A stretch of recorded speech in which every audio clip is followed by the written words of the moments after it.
Canlı bağlantıda kimden bağlantı yapacağız? Bana bir anlat bu Profesör Small kimdir? Hocam Profesör Charles Asher Small isminde bir beyefendiyle inşallah şimdi canlı bağlantı yapacaksınız. Evet. Antisemitizm konusunda dünyaca tanınmış uzman olarak Avustralya, İngiltere, Kanada parlamentolarında, Almanya Meclisi'nde, Birleşmiş Milletler'de ve çok sayıda üniversitede konuşmacı olmuş. Sık sık basında görüşlerine başvurulan bir kişi hocam bu kişi. Kuzey Amerika, Avrupa, Güney Amerika, Güney Afrika ve Orta Doğu'da politika danışmanlığı yapıyor. Global Antisemitizm İnceleme ve Politika Enstitüsü Başkanı. Burası hocam konuyla ilgili hükümet ve toplum liderlerine, öğretim üyelerine akademik bilgi sunan bir kuruluş. Aynı zamanda Uluslararası Antisemitizm İnceleme Topluluğu Başkanı. Yale Üniversitesi'nde de Antisemitizmi İnceleme Girişimi'nin kurucusu ve başkanı. Evet. Tamam. Bağlantı yapalım. How are you, Professor Small? I am well. Thank you very much for hosting me. I'm honored to be your guest. Evet, hoş geldiniz. Thank you. Buyurun, sizi dinliyorum. So I guess my first question would be, from a religious perspective, as well as from a philosophical, moral, and ethical perspective, the treatment of the other is a very important aspect of religion, if not civilization. So from a political, moral perspective, I'm influenced by the work, for example, of Emmanuel Levinas in the treatment of the other. And he argues that when we see ourselves, ourselves in the face of the other, that this is the moment we become human. This is the moment when we realize the godliness in the other person. We're all created in the image of God. And can you speak, please, from I guess from an Islamic perspective, from your teachings and from your perspective, the importance of acknowledging and respecting the other vis-a-vis, in the case that I'm interested in, anti-Semitism or other forms of discrimination. How does that affect the morality of the individual from an Islamic perspective? Antisemitizm özellikle çağımızda, yani internetin olduğu, televizyonların olduğu, her türlü bilginin kolayca insanlara aktarıldığı bir dönemde mümkün değil. O orta çağlarda zalim düşüncelerin, acımasız düşüncelerin olduğu dönemlerde geçerli olan bir sistem. Şu an sevgi toplumuyuz artık. Dünya sevgiye doğru gidiyor. Birliğe, beraberliğe, kardeşliğe doğru gidiyor. Mesih çağındayız. Kral Mesih'in çağındayız. Mehdi'nin çağındayız. Böyle bir çağda artık antisemitizm tarzı ilkel düşmanlıklar, ilkel zalim düşünceler olmaz ve olmayacaktır. Olmasına da müsaade etmeyeceğiz. İslam da sevgi ve barış dinidir. Bütün dinler aynı şekilde sevgiyi, barışı ve kardeşliği ister. Musevilikte de bu şekildedir. Hristiyanlıkta da öyledir. İslamiyet'te de böyledir. İslam adı üstünde silm, barış kelimesinden gelir. Yani isim köküden zaten anlaşılıyor. Allah bizim affedici, şefkatli, merhametli, sevgi dolu, samimi olmamızı ister. Ve Kur'an bize bilimi, araştırmayı emreder. Sanatın, güzelliklerin, iyiliklerin dünyaya hakim olmasını ister. Dolayısıyla böyle bir çağa, böyle bir döneme girdik. Bundan sonra zulüm sistemleri olmayacaktır. So I pray to God that He is right, and I appreciate His answer. But I would argue that through the use of the internet and through globalization, at the one hand, globalization is bringing people together as never before, perhaps in the history of humanity, and at the same time, it's separating and segregating people through all sorts of economic, social, and cultural processes. And in fact, the internet and globalization, a part of it is, I would say, a rise in hatred. For example, the internet is, websites are preaching hatred, even though sometimes people are preaching love and togetherness. There is a movement that is preaching hatred. And for example, the lies of European anti-Semitism, the anti-Semitism which existed before the internet, which is basically a European issue more so than any other part of the world, that this European anti-Semitism is actually infiltrating into the Islamic world at a very alarming rate. And for example, the Protocols of the Elders of Zion, which was a forged document, a fake document. So we were speaking earlier about how Islam and Christianity and Judaism and other religions are religions of love, and this is potentially a time of love in Messianic times. But I was saying that the internet is also a conveyor of hate. It's bringing people together, if you will, to hate. And in some countries like Turkey, the Protocols of the Elders of Zion, which is a lie, which is European genocidal anti-Semitic discourse, is now entering into the Islamic world. And I was wondering what he thinks about this phenomenon. İslam dünyasında da Avrupa'da da bu tip düşünceler eskiden beri vardır. Her zaman da anlatılır. Ama her zaman aklı selim, samimi düşünce, sevgi galip gelmiştir. Dünyayı psikopatlara bırakacak değiliz tabii ki. Dünya, Kral Mesih'in liderliğinde, Mehdi'nin liderliğinde altın çağın içine girdi şu an. Ve bu gelişmede şu an devam ediyor. Zalimler ve şeytan taraftarları acımasızlığı, kan dökücülüğü, psikopatlığı ve zalimliği teşvik ediyorlar. Allah taraftarları da, Allah'ı sevenler de sevgiyi, barışı ve kardeşliği, sanatı, bilimi, demokrasiyi savunuyorlar. Allah taraftarları galip gelecektir. Bu hem Tevrat'ta hem de Kur'an'da açıkça belirtilen bir husustur.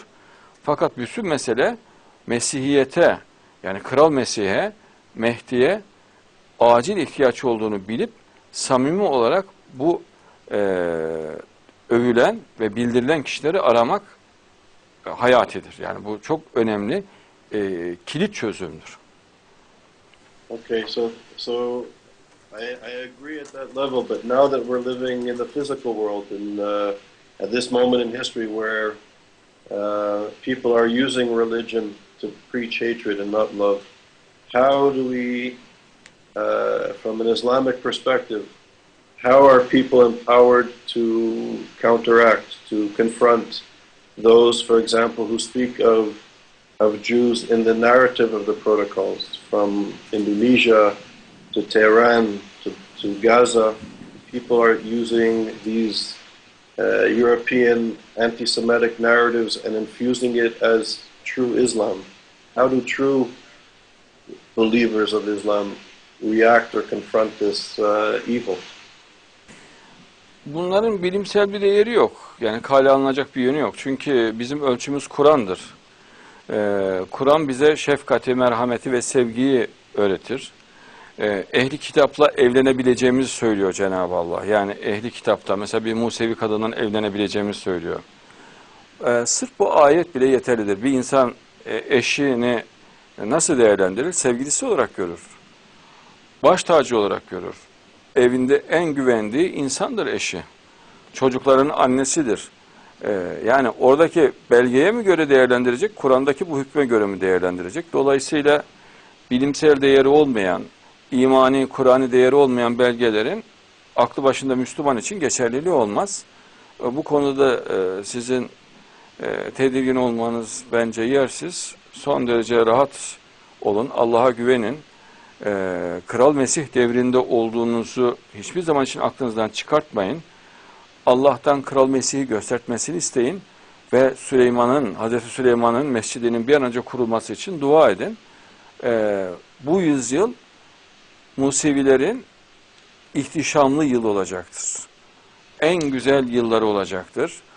İslam'ın dünyaya hakim olduğu yıl olacaktır. Mehdi ve Kral Mesih olarak belirttiğimiz kişinin önderliğinde Museviler de altın çağlarını yaşayacaklardır. Çok huzurlu, mutlu döneme gireceklerdir. 3000 yıldan beri bekledikleri gibi bu dönem belirtilen bu yüzyıldır. Zaten Tevrat kaynaklarına göre de, Musevi kaynaklarına göre başka bir vakit yoktur. 2012'de bu tarih başlıyor. Yani bütün Musevi alimler, bilginler bunu bilirler. Zuhar'da da bu geçer. Bu bilinen bir husustur. Okay, so we were speaking earlier about love and how Islam will rise, and this will be the century of Islam.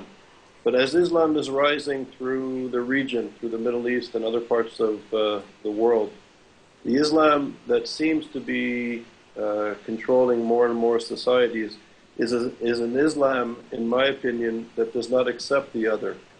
The portrayal of Jews, the rights of women, the rights of religious minorities like the Baha'is and the Christian Copts in Islamic societies, the situation is deteriorating for them as Islam is rising. Could he please explain why this is taking place and how will this be remedied? Eğer Mehdi olmazsa Deccal devreye giriyor. Yani dünya ikisinden birisini kabul etmek durumunda. Ya Mehdi'yi kabul edecekler ya Deccal'i kabul edecekler. Deccal'i kabul ettiklerinde bu tarz çatışmalar gittikçe daha güçlenerek, daha şiddetlenerek, daha kan dökücü hale gelerek devam eder ve ne Musevi bırakır, ne Hristiyan bırakır, ne Müslüman bırakır. Hiç kimseye rahatlık vermez. Dehşet ve acı ortam meydana getirir. Eğer Mehdiyete teslim olursa bu insanlar, yani Kral Mesih'e teslim olursa, barış, kardeşlik, demokrasi, sevgi, güzellik, iyilik, sanat ve bilim getirir. Onun için Musevilere Tevrat'ta ehemmiyetle bildirilen Kral Mesih inancı, Kral Mesih'in belirtileri, alametleri çok iyi bilinmesi gerekiyor. Ve zamanının geldiğinin de bilinmesi çok iyi araştırılıp bilinmesi gereken bir husus. Bütün Musevilerin ittifakla kabul ettikleri 2012 tarihidir. Yani başka bir inanç da yoktur. Eğer bu anlaşılmazdan gelinirse zaten Deccaliyet kabul edilmiş demektir. O zaman Deccaliyet dehşetini ve acımasızlığını bütün dünyaya gösterecektir. So is he arguing that the rise of so-called Islamic leaders in the region, does he think that they're following the way of the Antichrist? Tabii ki. Yani Hristiyan olsun, Musevi olsun, eğer Kral Mesih'in yolunda değilse mutlaka isteyerek veya istemeyerek, bilerek veya bilmeyerek Deccal'e uymuş olur. Okay, so interesting. So from how do I put this? I think some of the concepts, the concept of God, the concept of the Messiah, the Mashiach, these are concepts that are rooted in Jewish thought and the Jewish worldview, which perhaps was Judaism brought these ideas to the world. And I was wondering, from an Islamic perspective, if the Islamic way of love, which is found in other religions, is at the essence of the religion, as the essence of reaching oneness with God, is the acknowledgement of people who are different, of the other. The Jewish people in the region are the only others to have self-determination. There's no other group in the region, in the Muslim region, that has self-determination. From an Islamic perspective, is there a way to acknowledge the self-determination of the Jewish people in their homeland? Gelecek olan Mesih ki bana göre geldiğine inanıyorum. Yani Kral Mesih, Mehdi bana göre gelmiştir. Geldiği vakit Hristiyanlara İncil'in aslıyla, orijinaliyle, Musevilere de Tevrat'ın orijinaliyle yaklaşacaktır. Onlara o yönde faydalı olacaktır. Bunu Peygamberimiz sallallahu aleyhi ve sellem hadisinde söylüyor. Dolayısıyla tam bir özgürlük, tam bir rahatlık, tam bir güven, tam bir sevecenlik, sevgi çağı olacaktır. Demokrasinin, bilimin tam oturduğu bir sistem olacaktır. Savaş tamamen ortadan kalkacaktır. Kan akması tamamen duracaktır. Hatta insanların burnu dahi kanamaz diyor Peygamberimiz sallallahu aleyhi ve sellem. Damla kan akmaz, uyuyan kişi dahi uyandırılmaz diyor hadis-i şeriflerinde. Aynı şekilde Tevrat'ta da aynı hükümleri görüyoruz. Dolayısıyla Tevrat'taki Mehdi ile Peygamberimizin belirttiği Mehdi, yani Kral Mesih aynı kişidir. Okay. And this age will come about, he thinks, in 2012. And how will it come about? Given all the turmoil in this period that we live in? Peygamber Efendimizin ifadeleri 2012'dir. Tevrat'ın ifadesi 2012'dir. Zuhar'a göre 2012'dir. Bunu bütün Tevrat alimleri, bütün yüksek Rabbani bilginler bilirler. Bu meşhur olan bir husustur. Peygamberimizin hadislerinde de açık açık belirtilmiştir. Bediüzzaman Said Nursi de açık açık bu tarihlere atıfta bulunmuştur. Alametlerden de bunu zaten görüyoruz. Yani gelişmelerden de bunu görüyoruz. Dolayısıyla bu söylenen kesinlikle doğru olan bir bilgidir. And in this period, everybody will be equal, or people will have to live according to the Prophet Muhammad's way, or to the ways of the Torah, or the Gospel, which there are differences. How will things be organized? Peygamber Efendimizin bu konudaki hadisleri açıktır. Tam anlamıyla özgürlük çağı olacaktır. Ayrıca Kur'an'da Cenab-ı Allah dinde zorlama yoktur diyor. Dinde zorlama yoktur ne demek? Herkes inancında özgürdür anlamına gelir. Mehdi devrinde Hristiyanlara zaten İncil'le konuları anlatacak. İncil'le onlara hizmet verecektir Mehdi. Musevilere de Tevrat'ın yine orijinaliyle, yani Hristiyanlara da Musevilere de kendi kitaplarıyla, yani Tevrat veya İncil'in orijinalle hükmedeceği açıkça beyan edilmiştir. Dolayısıyla tam bir özgürlük, tam bir candanlık, sevecenlik, sevgi dolu bir çağ olacağı görülüyor. So there'll be no distinctions in law or in practices. People can do as they wish and be equal in the system. Kral Mehdi'nin zaten özelliği odur. Yani hiçbir devletin baskı altında olmayacağı zaten Tevrat'ta geçer. Yani Musevi inancında da bu belirtilir. Yani hiç kimseye zorlama, baskı yapılmaması, her devletin, her milletin inançlarında özgür olması Mesih çağının özelliğidir zaten. Zorlama ve despotluk Deccallerin özelliğidir. Okay, and so until this moment arrives, if I can go back to my original question, in the period leading up to this Messianic age, is there an Islamic perspective or an Islamic argument that could be made that permits the self-determination of the Jewish people in their homeland until this Messianic age arrives? Is there a way to tolerate or to accept the other in this context, in the current contemporary context? Zaten Kur'an'a göre Musevilerin orada yaşaması gerekiyor ve Kur'an ayetinde o açıkça belirtiliyor. Kendi vatanlarıdır, kendi atalarının topraklarıdır. Hazreti İbrahim'in, İshak'ın, Yakub'un mezarları orada. Binlerce yıldan beri yaşadıkları vatanıdır. Tabii ki Museviler orada yaşayacak. Bundan normal ne olabilir? Okay. Interesting. Do you have any questions for me in the meanwhile, or I should ask him another question? Güzel sorularınız. Thank you. It's an honor to speak to him. So I have one more question. I guess there are Islamic scholars who teach that Jews are not from the land of Israel. They're not from their homeland. That they're colonizers and that they're part of the Antichrist and that sort of thing. There's even arguments that are becoming more popular and things like this, that Jews are not salvageable from God, from Allah. What does he think about, I guess, these sort of political forms of Islamic teachings?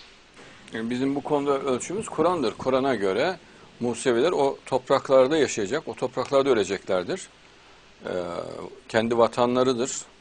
Dolayısıyla o ifadelerde bulunan kişiler hurafelere dayanarak bunları açıklıyorlar. Yani bir kaynağı makul bir açıklaması olan izahlar değil bunlar. Dolayısıyla Deccaliyetin açıklamalarıdır bunlar. Deccaliyet acımasızlığı ve peygamber soyunu yeryüzünden kaldırmayı istiyor. Hazreti İbrahim'in evlatlarını, Hazreti Musa'nın, İshak'ın, Yusuf'un evlatlarını, Hazreti Süleyman'ın evlatlarını tarihten, dünyadan silmek istiyor. Biz buna müsaade etmeyiz. Deccal'in o kör olan diğer gözünü de biz düzgün hale getireceğiz. Etkisiz hale getireceğiz. So this is reassuring and nice to hear. And I appreciate his words very much. And I'm wondering, I guess from my perspective, as the regime in Iran, Hezbollah, Hamas, and sort of in the Shiite world, and now I think in the Sunni world, we see the rise of Salafists and parts of the Muslim Brotherhood which reject not only the Jews but reject the other. How does he situate himself in this discourse? Are there people who follow his teachings of love and respecting of the Jews and other people? And is it becoming more difficult for him, in a way, to preach this perspective against the rising popularity of these groups that reject the other? Benim arkadaş sayım az, imkanlarım da dar ama etkim dünya çapında çok güçlüdür. Yani kendim evdeyim ama fikirlerim iktidarda oluyor. Dünyada da yani birçok görüş, birçok sistem yerle bir oldu. Mesela Darwinizm yerle bir oldu. Ben buradayım ama ya burada olmam bir şey değiştirmedi. Dünyadan Darwinizm kazınmış oldu. Dolayısıyla ateizm kazınmış oldu, materyalizm kazınmış oldu. Küçük olma, güçlü olmak önemlidir. Küçük bir grubun, küçük bir topluluğun güçlü olması büyük bir nimettir. Hz. Musa'nın etrafındakiler de az sayıdaydılar ama Allah onlara güç verdi. Hz. Davud da genç bir delikanlıydı ama o devrin deccalini yenmişti. Yani azınlık çoğu zaman çoğunluğa galip gelir. Kaliteli azınlık çok önemlidir. İsra suresi 104. ayette Cenab-ı Allah ve onun ardından İsrailoğullarına söyledik diyor, şeytandan Allah'a sığınırım. O toprak, yurtta oturun, ahiret vaadi geldiğinde hepiniz derleyip toplayacağız. Bu ayete göre Museviler zaten İsrail'de olmak durumunda. Onu da ayrıca belirteyim.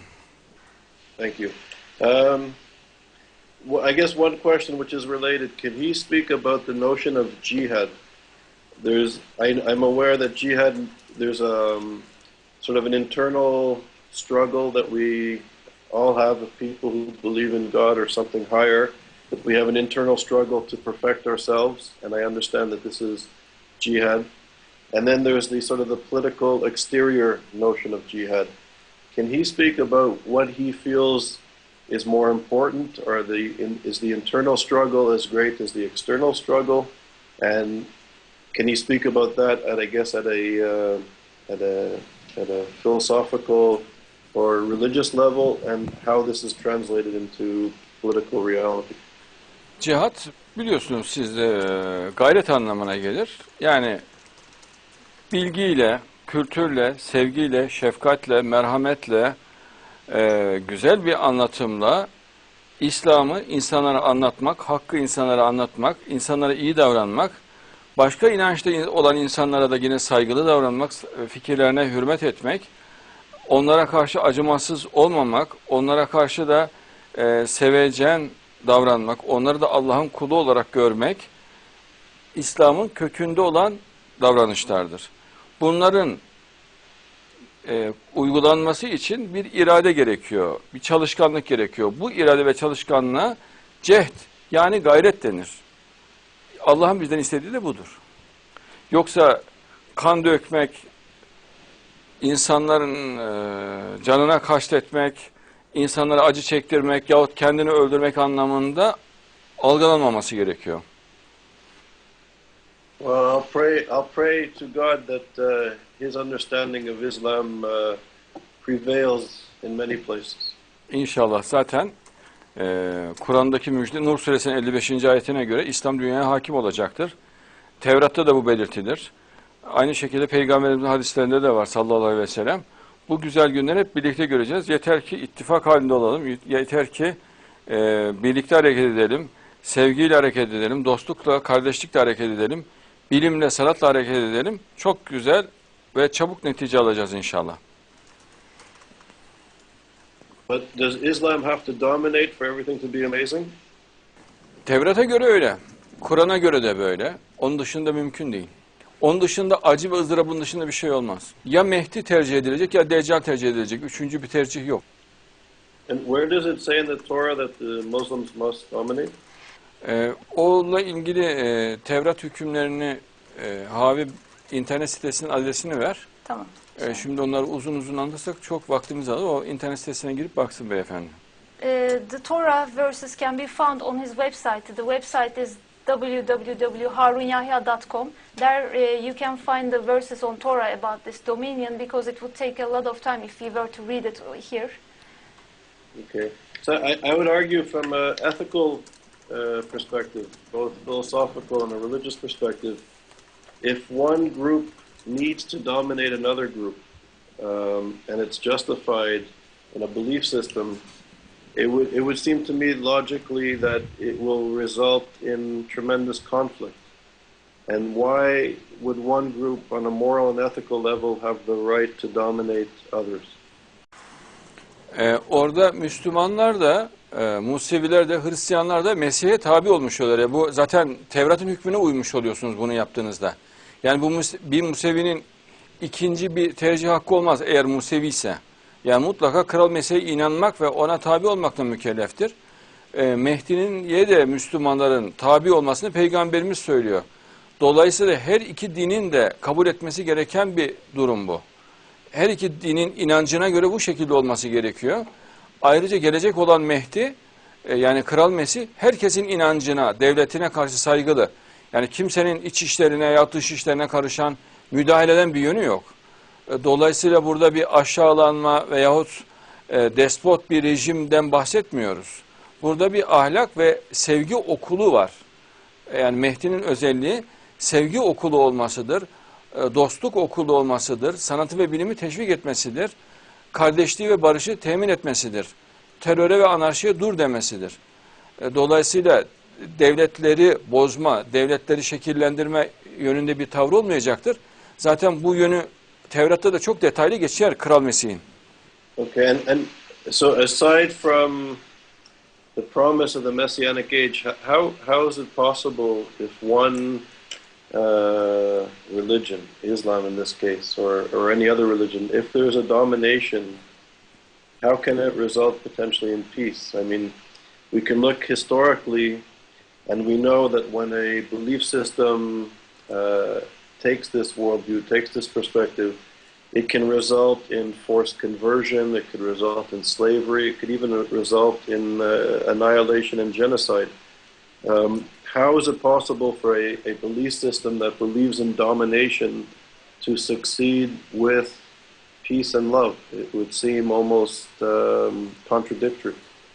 Öncelikle bu dominate kelimesini açıklayabilir miyim? Çünkü Evet. sürekli onu söylüyor. With domination we don't, maybe I use the wrong word. It's not domination, it's coexisting. It will be just the lead of King Moshiach. So it's not a domination in the meaning, in the sense you understand it. Okay.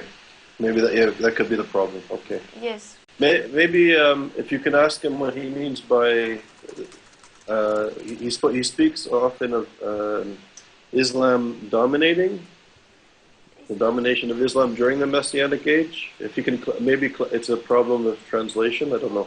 If you can clarify the notion of what he means after the Messianic age, what will the role of Islam be? These are others, I guess.